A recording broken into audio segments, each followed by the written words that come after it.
So on this episode of Sides, we're gonna get to be part of the #MeToo campaign and talk about whether social media activism is actually useful. I want to see more than just this hashtag campaign. I want to see active change. now are parents really being sent to jail for their kids being bullies? This law is a slap in the face, like another insult to victims of bullying. And can you actually find your match online? Most people who use online dating start to take relationships less seriously. Yeah. Michael, have you ever slid into anyone's DMs?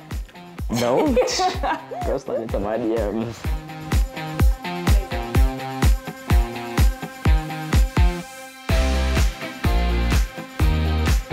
Fresh as ever?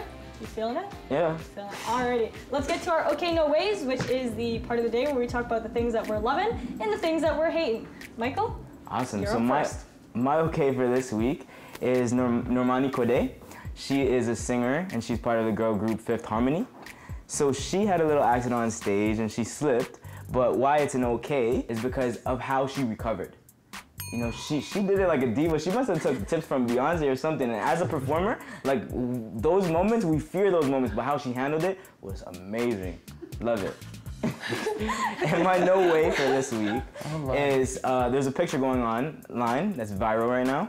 It's the Vans photo. And my no way is for anybody who thinks that this photo is not pink and white and that shoe is not pink and white. No way to you. That shoe is pink and white. I don't care. That shoe being pink and white? Yeah. That looks looks right now gray. to me blue What? and gray. That looks gray. It's another issue. No, it's not. I know it's not Yeah, is pink this like and a white dress because they again? don't- Are you serious? It's blue. It's blue to me. That is pink. Oh yeah, but the that is other definitely pink. Alright. But the Forget other- about the Anyways. shoes. Teddy, what was your okay, no ways? Okay, my okay this week is Kaepernick filed a grievance against the NFL for alleged collusion. And the reason he did that, if you don't know, Kaepernick was a football player who was on the 49ers. And he's the one who really started this whole kneel debate. He's the first one who really kneeled during the anthem and tried to protest. And as a result, he claims, and in my opinion, I also feel that once he became a free agent, it was strange that he wasn't even selected as a backup quarterback. I mean, he went from making millions a year to making nada. I think it's weird in my opinion. He clearly does too, and I think it's okay because I think the NFL needs a bit of a thorn in their side right now. And even though I don't know if it's gonna be fruitful, I hope the NFL has to spend resources to try to get to the bottom What of a this, mess. at least. What a complete mess. And then my no way. It's homecoming weekend in many universities, probably one near you. You can tell by the sound of screaming, football games that no one really attends, and marching bands trampling the streets.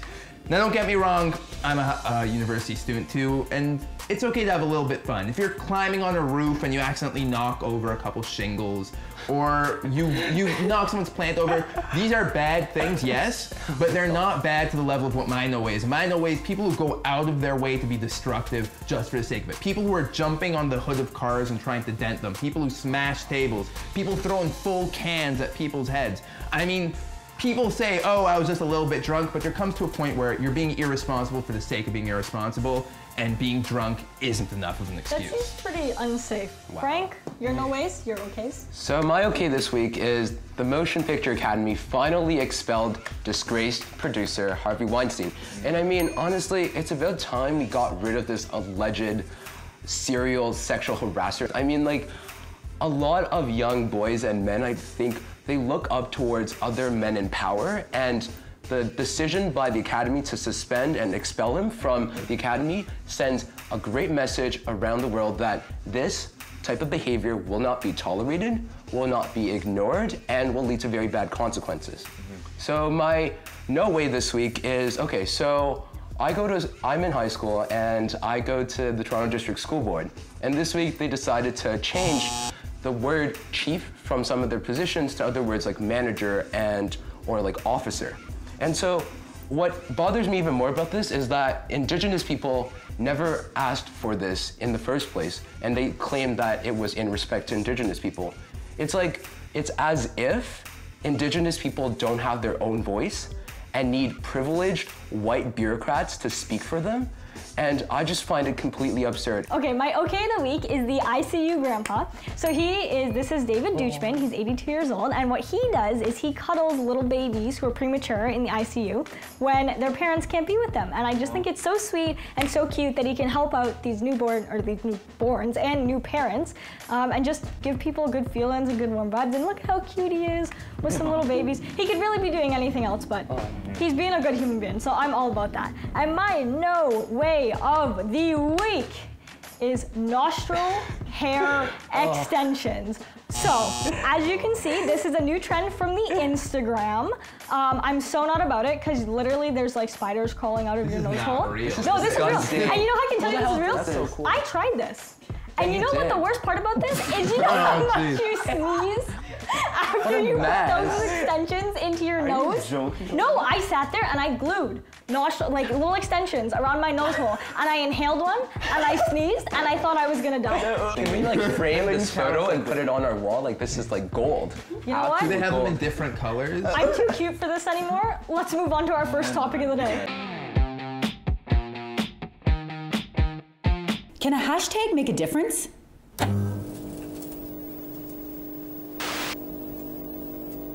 In the wake of sexual assault allegations against film producer Harvey Weinstein, actress Alyssa Milano asked those who've been sexually harassed or assaulted to tweet "Me Too." In just 24 hours, the hashtag was reportedly tweeted almost 500,000 times. And men got in on the action too, encouraging other men to use hashtag #HowIWillChange. Hashtag activism isn't new, and while some believe it brings much needed awareness to important issues, others question its effectiveness. What do you think? Will hashtag #MeToo translate into meaningful change? Alrighty, you know what? I am so down for this hashtag, and I'm so not about, it's not selectivism. It's actually doing so much, and the reason I think it's doing so much is because I think it's sitting there and it's creating a community for a group of people. And everyone's like, oh, it's selectivism, it's not gonna work, but no, it is. That community is so important, and that community in and of itself is the activism, where you can look over at your friend and see, that's, you know, these people are your moms, your sisters, your grandmas, your coworkers, the person on the bus beside you. Everyone is around you, almost everyone's experienced it, and I think growing that community and having those people and just speaking up and saying, me too, we're here, we're supporting each other. That is so important about this hashtag. I could not believe it. I was so amped when I heard this coming out, and it not only creates this community for women, it also creates this community for men. I was in love with the hashtag. You know what, Laila? I totally agree with you. And honestly, like, I'm a guy in high school, and a lot of this behavior and conversations, like, I hear of this in conversations, and it becomes very, very, like, uncomfortable for me, especially when I hear insecure guys talking about how women are their property and how their body parts are just there for their personal use and personal pleasure. Like, it's quite disgusting. And I feel like that's such an important thing, you know, us as men, like, we need to call each other out when we see things like these. You know, because these are things that we just sweep under the rug. Like, nobody wants to talk about it. But I feel like once we check each other, that's how we move forward as men. My issue is I see the benefit of creating these communities, and I support that. But something that makes me a little bit nervous is the fact that if I was a person in power, and I was a man or woman or anyone who was abusing that position in order to sexually harass, in order to rape, in order to do what I pleased, and I saw this hashtag campaign going on, I'd feel a little bit safer. I'd feel like, oh, I'm glad they're just doing this and not anything more. Which is why I really feel that I want to see this go further, because it's more than that. Because I see on an individual basis, it's fantastic. If I was the victim of sexual assault and I saw someone else do Me Too, I'd know, okay, I can talk to them about it.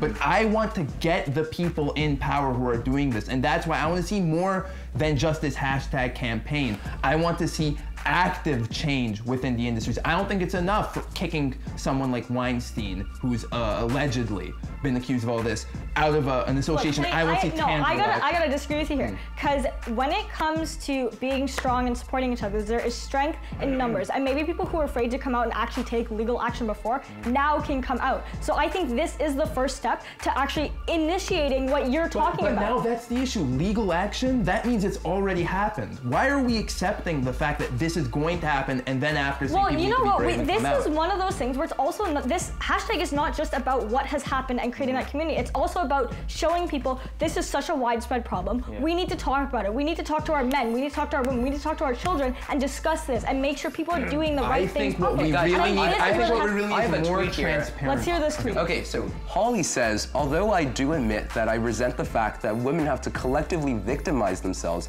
and share their experience. I can see where this person's trying to come. What they're saying is it sucks that all these women have to come out and show that this has happened to them for people to take action. Whereas I think, number one, what we need more is transparency. Because when we look at the alleged Weinstein incidences, this wasn't some sort of secret. There were people who was reported to. I feel like maybe it's even the government's job. If an HR organization is handing out, you know, compensation packages left and right for an executive, maybe they have to start doing something a little bit more. Maybe it isn't right if you're just doing this. That's how I feel.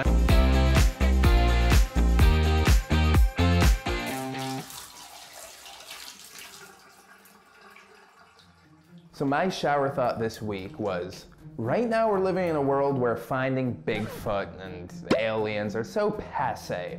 We need something that is new, that is hip, that's fresh, that's gonna capture the hearts and imaginations of millions of viewers on reality television. And that's flat Earth reality television. We need to get a bunch of flat earthers and just send them out to Antarctica, let them chill with some penguins, and try to find the edge of the world. Now, I know what you're thinking. There isn't one. But they don't know that. And they so strongly believe in it that I think we'll get lots of drama, intrigue, romance, and more. Everything you need for the perfect reality show. So if anyone knows Kyrie Irving or B.O.B., hit them up and say I got an awesome show opportunity for them. And I think we're gonna like what we see.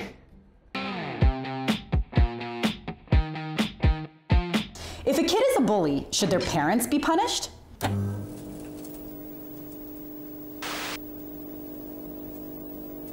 A new law in North Tonawanda, New York, means that parents could be fined up to $250 and face up to 15 days in jail if their child is caught bullying. Those behind the law hope that holding parents accountable will decrease instances of bullying, and there's some proof it could work. The town of Plover, Wisconsin adopted a similar law in 2015, and the police chief there says the threat of punishment has been a deterrent. But still, some question whether penalizing parents for their kids' poor behavior is a fair or effective solution. What do you think?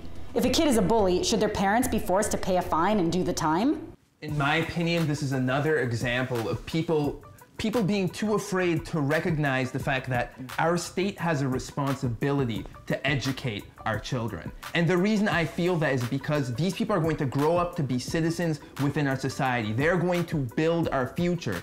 And just shifting the responsibility onto the parents by saying, hey, we're gonna punish you if your kid's a bully is terrible to me. Because what that makes me think is, wow, how will some of these parents react to this? They might not be taking the most effective way to stop a bully. They might even perpetuate the cycle by, you know, offering threats or severe, harsh punishments. I assure you that a call home when I was a kid was bad enough. Now, if it was a call home and a fine for $250 and a cop telling them, hey, you might go to jail for 15 days, you're gonna get a lot more than your game console taken away. That's my opinion. You know what? I have to agree with you. Like, this whole thing is like, I think when a child is brought into the world, it is the parent's job to make sure they grow up to be respectable citizens. As a parent, you brought that kid in the world, now you have to make sure they're a respectable citizen. I 100% think parents should be penalized for this kind of thing. Because you gotta sit there and wonder, okay, if your parents are not like doing anything to this kid or whatever, like make it happen. When I was younger, the threat of my parents whipping my bum was always there, but they never actually did it. But I always knew that, okay, there's certain lines I can cross, and then there's certain things I couldn't cross. And I grew up to be a respectable citizen, and I don't have any issues about like the occasional time if my parents really thought like a wooden spoon was needed, then it was needed, right? And as if I became a parent, I'd do the absolute same thing. Honestly, like, no, this topic makes me really emotional because you know what, like a lot of us have, I think all of us, we've suffered from bullying, and some more than others. And I really do think that this law is a slap in the face, like another insult to victims of bullying, because this shifts the blame from the bullies to other people. And no one but the bully themselves. They are the ones responsible for their actions. They should receive all the consequences and the full brunt of it. My thing is, like, I feel like it shouldn't be even punishment at all. Honestly, like, we need to stop looking for someone to blame and start finding the reason of how to fix it. You know, I don't believe in punishment, I believe in, like, rehabilitation. Like, forget putting it onto the parents or putting it onto the child. Why don't we figure out what's wrong with the kid? Like, I grew up in, like, a household where my parents, like, they did their best to make sure I have the right morals and values, but, like, they couldn't prepare me for what was to come when I walk outside my door. And so, like, I grew up as, like, I was the bully because I had to be tougher and whatever. But it was like, it wasn't that I was a bad person, it was what I was going through. And so it's like, we need to find reasons or ways to help these kids. I personally think that the parents shouldn't be punished or charged for their kids' bullying. It is their responsibility to raise the kids right. However, they do not know what is happening outside their home. The kids may be at school bullying others or online cyberbullying. I think the kids need to have that consequence so that they can learn for next time and learn that it was not okay and that they won't do it again because they got a punishment. If their parents are getting punished, they're not going to know that it's not right.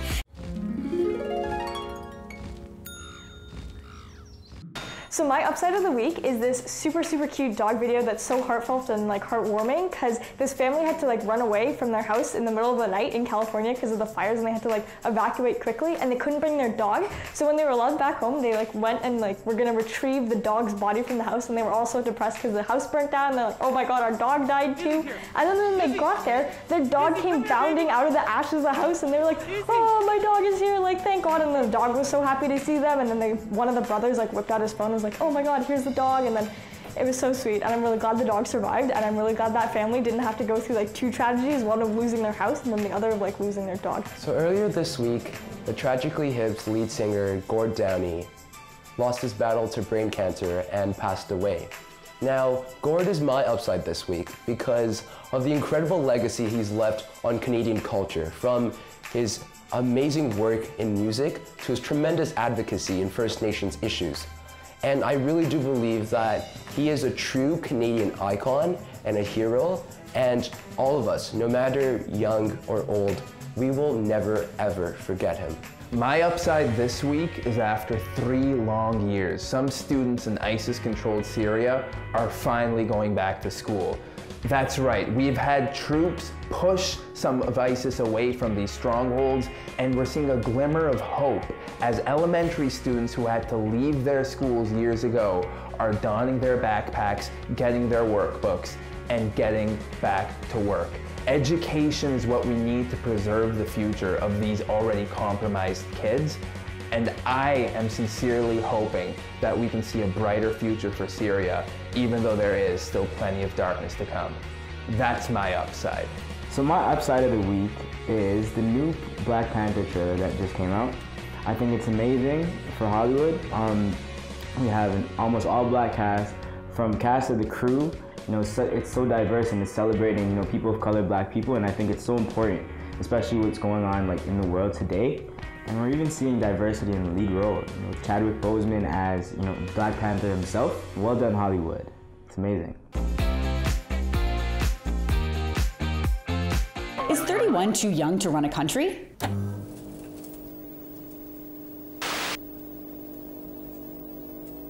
Thanks to recent election results in Austria, 31-year-old Sebastien Kurtz is poised to become chancellor. If he does, he would become the world's youngest national leader. He was born the same year as Drake. In Canada, you have to be 18 years old to run in a federal election. In the US, the minimum age to become president is 35. What do you think? Should there be a minimum age to lead a country, or does experience trump all? I'd have to say, like, my God, how the tables have turned, like millennials being world leaders now. Like, it was only yesterday that we had baby boomers and even Gen X people speaking to millennials in a condescending tone, putting them down, like saying, oh, you're so rude. Oh, I am so disappointed in you. Like, that is the grossest phrase I've ever heard throughout my childhood. And honestly, it is time for new leadership. And this guy, his name is the Whiz Kid. And he's probably smarter than most of these fat cat baby boomer politicians who absolutely infest the government around the world. So this is amazing news for youth. It's amazing for progress. And honestly, if they can help me become prime minister before I'm 30, I'm totally for this. See, you raised this point, and that's why I'm a little bit wary, because you mentioned all these fat cats and older politicians which make up our international governments. And I just worry, won't they just continue looking down and condescending? I mean, we were talking about Justin Trudeau being a young, fresh face, and he was in his 40s. This guy's 31 years old.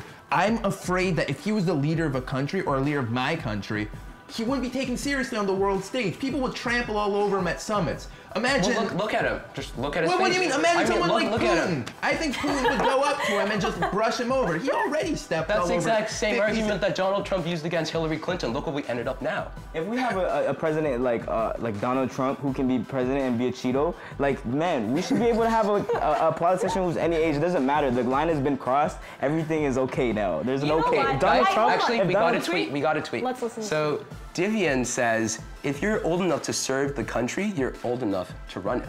What do you guys think? You know what? I have to disagree. And I have to disagree because I think there is a certain amount of wisdom that comes with age. And what I mean by that is when you are in the workforce and you have to work through the workforce in a professional way, which you don't normally do in between the ages of like 15 and 25, you learn how to navigate people and you learn how to navigate really intense situations. And I think that experience is needed when you are running something on a world stage. I think young people jump into things a little bit too quickly, so the experience is where it's needed. Wait, but then what do you think of, like, I'm not saying I'm switching sides yet, but Sebastien was someone, he was the youngest ever foreign minister in European history. He's been in cabinet for 8 years, so he has a lot of experience. I think he's still too feisty. He's not old enough. It turns out swiping right may be doing us all a whole lot of good.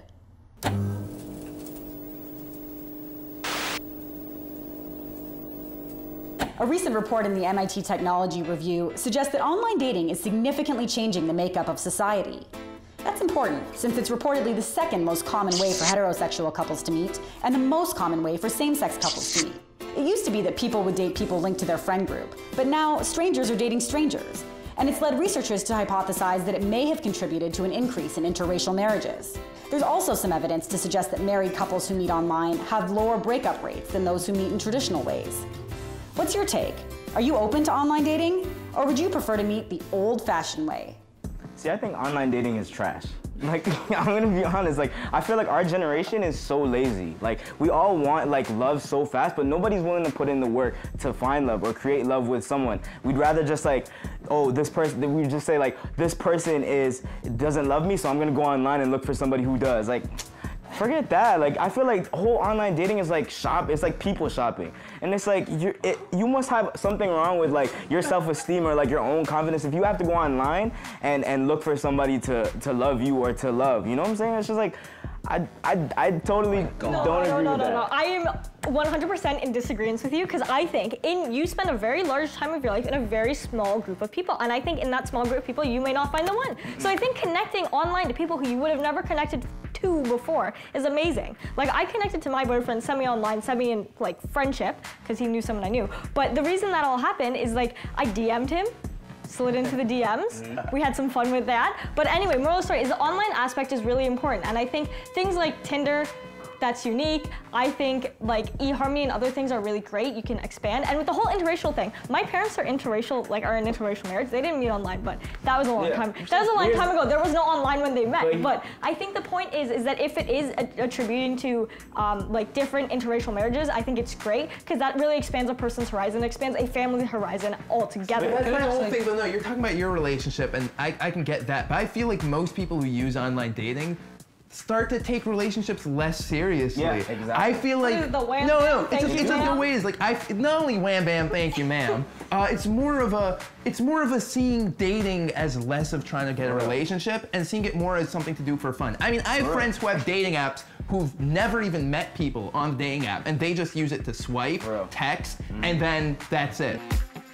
Online dating, I really don't see a problem with it also because, you know, everything's online nowadays, and maybe if you go online, you would probably meet somebody that you would never think you would ever meet because it gives you a wider option, you know?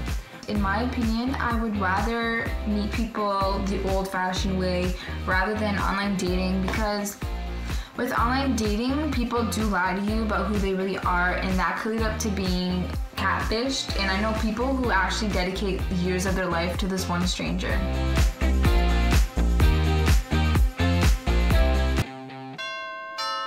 Thank you for having me. Having some good talks. Yes, I've been hearing it backstage. Very, you guys have very heated opinions. Alrighty, we're about to get you in on it. We got some questions for you. Cool. So earlier we were talking about online dating. How do you feel about online dating? Okay, my opinion about it is that it is 2017. Online dating is just like inevitable. It's gonna happen. Oh my God. I'm personally a favor of, I like online dating. I think you get to know that person a little bit more before you meet them and have that awkward like face-to-face interaction with them. And to the people who don't like online dating, like if you were to meet someone, you know, at a party or whatever, don't you stalk them on Instagram? Don't you check them out on Facebook? Isn't that an aspect of online dating? Because you're finding out things about them online before you find out them in I want to person. test my theory though. Have you ever swiped while on a date before? I have been. First of all, morally, my mother taught me to not do that. So I'm gonna play it safe and say no. But I've also been in a 4.5-year relationship, so there was no swiping right before I got in that relationship. Teddy, what have you done? Oh Teddy, goodness gracious. I get to get out of that question nice and safe. So, Michael, we all know you're a very successful YouTuber with 13 million pages. What are your keys to success? Like, we all want to be you. Oh, thank you very much, guys. Boosting my ego here. I don't know. I started in high school, and I just found that maybe people saw something authentic in me. Like, I really let it all out there online. And when I started on YouTube, like talking about your life, like my coming out experience and like things that were going on personally wasn't a big deal because there wasn't a lot of people watching YouTube. So it wasn't that scary. And then I kind of just got used to it. So when people were watching YouTube, I was already like, hey, here's everything about my life, like unfiltered. And then people were like, oh, cool. So I think that's one thing that really works is just not being filtered. Too many people try to create a variation of themselves online. And I mean, I do that too on Instagram, definitely. But with YouTube, it's easier because you can't edit things about yourself in video. Like you are who you are. So just a bit ago, you were talking about coming out. You know that National Coming Out Day was just recently. I want to know if you had any advice for parents whose children might be asking or coming out to them, you know, how they might handle it better or what would be, you know, an ideal way of approaching the situation. See, I want to flip that question because the audience on this is a lot younger. And I would say to the younger people who are coming out, and this is something I wish I could tell my younger self, is to be patient with your parents. I had very accepting parents, but there was certain aspects about coming out that they had a problem with, or being gay they had a problem with, and I was a little too harsh on them. And I think it didn't take me 5 minutes to accept my sexuality. It's not gonna take them 5 minutes. I think your parents are loving people, and most of them have your best intentions at heart, and just give them some time. But what I will say is that, especially to the younger people, is that if you are in a situation that you feel is unsafe, or you feel like you couldn't handle it if your parents kicked you out, then stay in the closet for a while, at least to your parents, because your safety should be your #1 concern. Oh, that's great, Michael. On talks about, you know, the LGBT community, let's talk about the word queer, because a lot of straight people don't know where to use it, when to use it, what's the appropriate words. What do you think about it? It's weird. There was a show growing up called, I think, Popular, and I remember there was the first time that I ever saw the word queer, because there was a bully, and he spray painted the word queer onto a locker, and I was like, huh, is that like a bad word? And that's the first time I realized maybe it's a bad word. And in that time since now, queer has sort of been reclaimed by the LGBT community, and I find it's a very cultural word. So I explain it like big D deaf versus little d deaf. If you're deaf and you don't necessarily associate with the deaf community, you're little d deaf, but if you do and you're culturally deaf, you have deaf friends, you're big D deaf. And I compare that with being in the LGBT community. I identify as gay, but I also identify culturally as queer, because a large part of my life is associated with the gay community, especially online, and so it's very personal to me. And so I would say to that, straight people shouldn't use the word queer because it's not a word that was made for you. It was a word that straight people used against us, and now that we have it back, it's personally for us. You know what, I'm gonna hit you with a follow-up question. Let's talk about problematic stereotypes in the gay community and like on the LGBT community. I personally don't hate stereotypes in the gay community, and I will give a little backstory to this. Okay. When I was coming out, well, I wasn't actually out yet, it was in grade 9, and I was hanging out with one of my friends after school, but we were planning to, and one of her girlfriends told her to watch out for me because she heard that I bake cupcakes after school. And that was the first time that I learned that, you know, there's these feminine stereotypes about gay men. We like to bake cupcakes and we like rainbows and we want to go shopping. And I realized that all of the stereotypes for gay people are really awesome things that straight people wish they could just embrace. No one here dislikes cupcakes. No one here dislikes shopping if you want to go shopping. Yeah, you're right. Personally, for myself, I don't care too much for gender and gender roles. If I want to be feminine, I'm going to be feminine. If I want to be masculine, I'm going to be masculine. That's usually where the stereotypes lay. And so I personally like the stereotypes because it gives me an excuse to do something like that. So, did you actually bake cupcakes in grade I school? love baking cupcakes. They're great. That is super awesome. So I'm gonna hit you with a fun game. It is called the onside offside game. We are going to thumbs up if we like it, thumbs down if we don't, and all of the questions are gonna be relating to travel because you like traveling and vlogging. So I do like traveling and vlogging. Get into this, Michael. Cool. It's a fight now. All right, so onside or offside, having a strict travel itinerary when you go on vacation. I'm so offside about that. Like, I just need to, sometimes you need your sleep, sometimes you just want to grab a cake. Michael, what about you? And the best things that you find while you're traveling is you didn't expect it, you're walking down the street and you find an amazing restaurant. You didn't plan to, and that's usually the highlight of your trip. I actually have a social media question. Sam asked, onside or offside, pets on planes? Ooh, I recently got a dog yesterday, and so I'm gonna say yes because I want to take my puppy on me with me. I'm gonna say no because I am super allergic to animals. Oh, that's horrible. I don't want to like die on my plane ride. That's valid though. But like if you're at the other end, I'm down. Cute puppy though. Onside or offside, trying to speak the language of the country you're in, even though you're bad at it. Just no. Safety. Yeah. No. Don't offend people.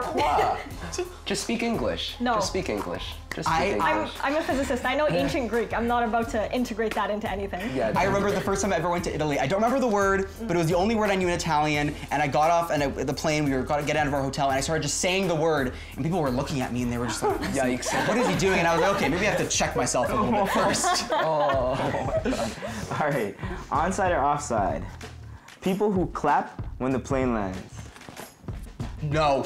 Yes. No. Yes. No. I'm so no. You can't even. Tell You me are anything. part of the embarrassing revolution. No. Yes, I am so down. You know why I'm down? Okay, because I studied physics in school, so guys, I'm doing engineering and I did astrophysics. And when that plane lands, the fact that you survived that flight is such a mathematical and scientific. No, it's a miracle we survived. At the end of the movie. I'm clapping because I'm happy I survived.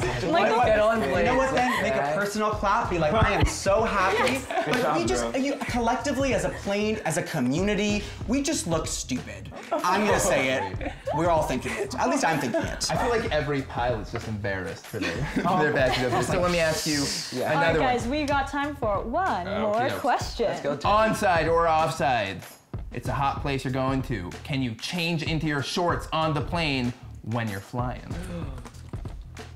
Yes. Okay, Michael, let's hear it. Yeah. Let's hear it. First of all, I always pack pajamas in my backpack already, so when I get onto that plane, I'm getting into pajamas because it's a long flight and I want to be comfortable. Also, yeah, pack clothes. I want to look cute when I am leaving that flight, okay? I'm thinking about the Instagram picture when I'm getting off that flight. I want to look cute. So, there. You know what, Michael? I'm not about it because planes are cold and I have low iron, so I get really cold really fast, so I need to bundle up in all those blankets. Fair. Alrighty. Well, Michael, I just want to thank you so much for coming on and having a great conversation with us and playing a really fun game with me. So that was really Thanks for having me, guys.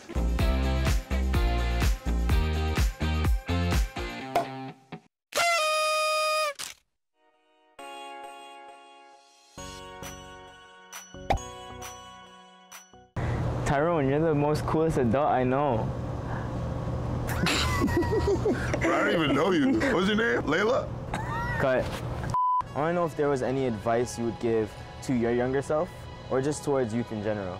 Okay, so the most important thing for any young person or for anybody is to really unpack what you're truly passionate about. We should all be doing what we're passionate about. A lot of times we get into routines that are hard to break. We get influenced by our parents, especially if you have foreign parents. You know, like sometimes foreign parents aren't happy unless you're a doctor or a lawyer. Everything else is trash to them, and they don't respect the arts. But you know, the most important thing is us as individuals doing what we're truly passionate about. So what was that moment for you where you were just like, this is what I want to do and I don't care about what anyone says and what holds me back, I'm going to do it? I got to a point where I was like, you know what? I want to be on television. I tried out, didn't get the job. Tried out again, didn't get the job again. So I just started doing it on my own. You know, we opened up a blog called oneloveto.com, which was about celebrating the diversity of the people that make up the best city in the entire world, which is Toronto, the world in one city. And eventually, I was doing that. I was hosting segments. I was producing segments. I was hosting artists using my own contacts, you know, so eventually I got the job. You know what, I've just always been in a position where I've always given like mentorship or guidance to like young people in my neighborhood. And you know, they say, there's a saying that says teaching is for the teachers too. And the one thing that I realized was that you have to do you. You have to do what gets you excited.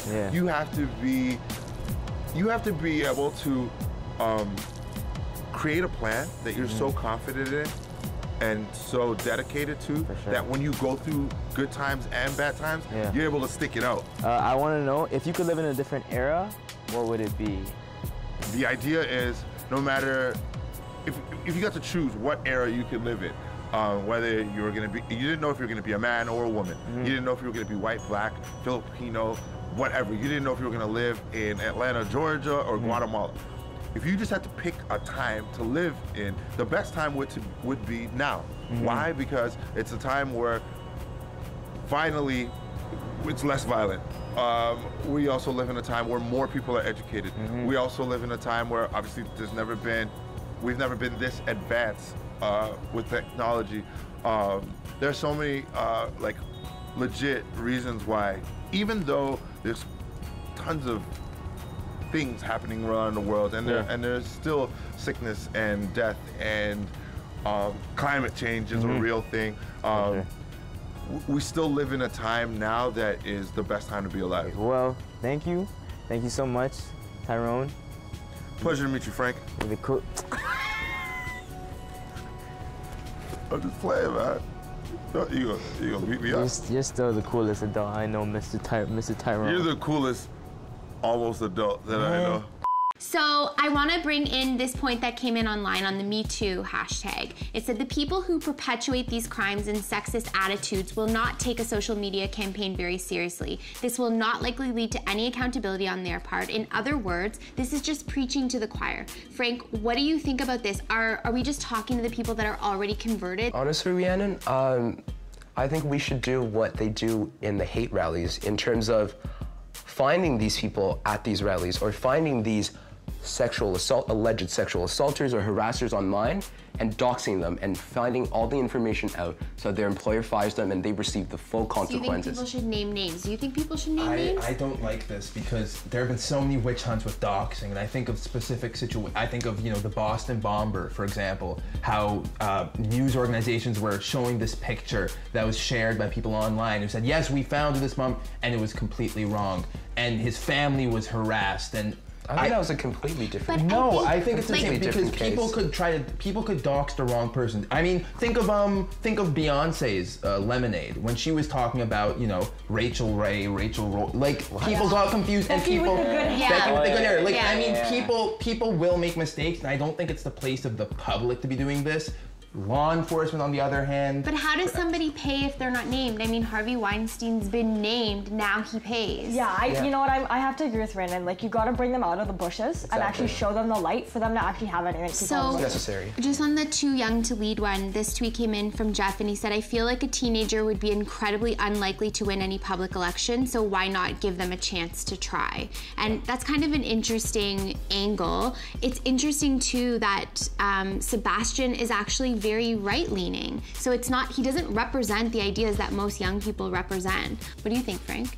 Well, I really think a lot of people stand on different parts of the spectrum, and I think my generation, Gen Z, people are saying that we're forecasted to be a lot more conservative than millennials. So using that trend, I mean, there might be more conservative young people in the future. Okay. Exactly. You guys think so?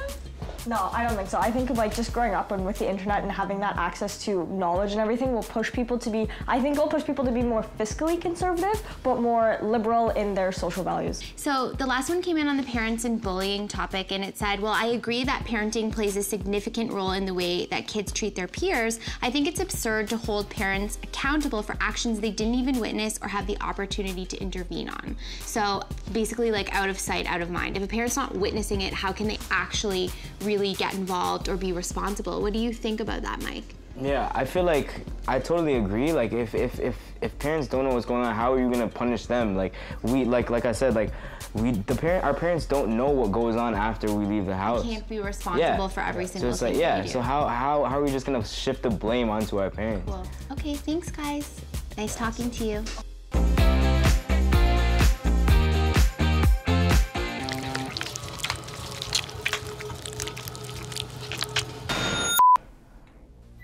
So Laila, what's your beef this week? So my beef of the week is schools going on strike. It really gets me going because the people who are most affected by teachers and going on strike is students. And no one seems to get this. You know, when teachers go on strike, students lose instructional time. School is cumulative. So when you lose instructional time, doesn't it make sense that you're gonna have a hard time with the cumulative part of school? Like when I was in grade 11, my school board went on strike for 6 weeks. And I never got that 6 weeks back. I had to go back and redo chemistry again this summer. That's 3 years after the school went on strike. That is so irritating to me. Like, I couldn't believe it that they think, and teachers think, that they can just sit there and just go on strike and it just, for whatever reason they want to go on strike, I'm sure they have valid reasons, but then take away from my learning education. That is not fair. It is my future, it is my life. I've put time, dedication, and money into this.